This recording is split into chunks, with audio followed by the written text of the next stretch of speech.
looking at the Earth from space, you realize what a precious place this is. You realize that we have a responsibility to continue safe operations on board Spaceship Earth. And that means protecting humanity.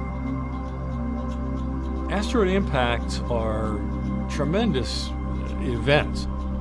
If they hit Earth, bad things can happen. And so, for example, the asteroid that hit in Tunguska in 1908 was about 40 meters across. Okay, and that caused an area of devastation roughly the size of the San Francisco Bay Area. There's a million or so objects whose orbits cross Earth's orbit. And we currently know of about 10,000 of them. Our project, called Sentinel, is to launch a telescope, a space telescope, to catalog and track and make this map of all the asteroids in the inner part of the solar system. Sentinel relies on an infrared telescope that's about a half meter in diameter. And the reason infrared is important is because asteroids glow at a certain wavelength. And we've built the telescope and the camera so that it just sees that wavelength. And what it will do is orbit the sun, looking away, and map areas of the sky. And then it will remap those same areas about an hour later, and then later in that day it will do it again, and then later a few days later, and then later a month later we'll do those same areas again. And we'll look for the objects that move. We save that data and send it to the Earth. And here on the ground, we have software that will allow us to link together these moving objects and try and figure out what their orbits are so that we know where the asteroids are.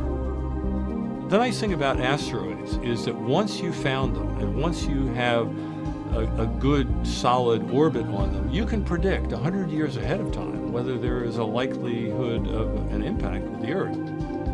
We should start building Sentinel in the late fall of 2012 timeframe, and it'll take us about 4 years, 4.5 years to build it. So we're thinking about approximately 5 years from now we'd be ready to launch Sentinel. Then Sentinel will run for about 5.5 years doing its mission mapping out the asteroids. The first thing that we'll use the map for is to scan ahead and see if any of those orbital tracks puts it in a location where the Earth is at the exact same time, because that means there's a collision coming up. So if there is going to be a large collision coming up, we will know about it with enough advance notice, decades, that the job of deflecting it is actually not that difficult. On average, the amount of velocity change that you need to give to an asteroid to keep it from hitting is something like 1 millimeter per second. So, if an asteroid is moving, say, 100,000 miles per hour around the sun, then I can make its speed 100,000 miles an hour plus this much. That can prevent the impact. The second thing we will do is it will give us a list of all the places we might care to visit, either through robotic missions or through someday, hopefully, human missions.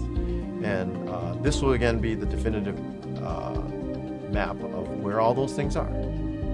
We've been given a gift. And the gift is that we have the ability now to go out there and actually do something which affects positively the future of humanity on Earth. And that's a gift you can't turn down. Well, we feel a certain urgency to get on with it so that we can be confident that we're not going to have a cosmic disaster here for no good justifiable reason, just because we didn't get with it. So let's get with it. That's the name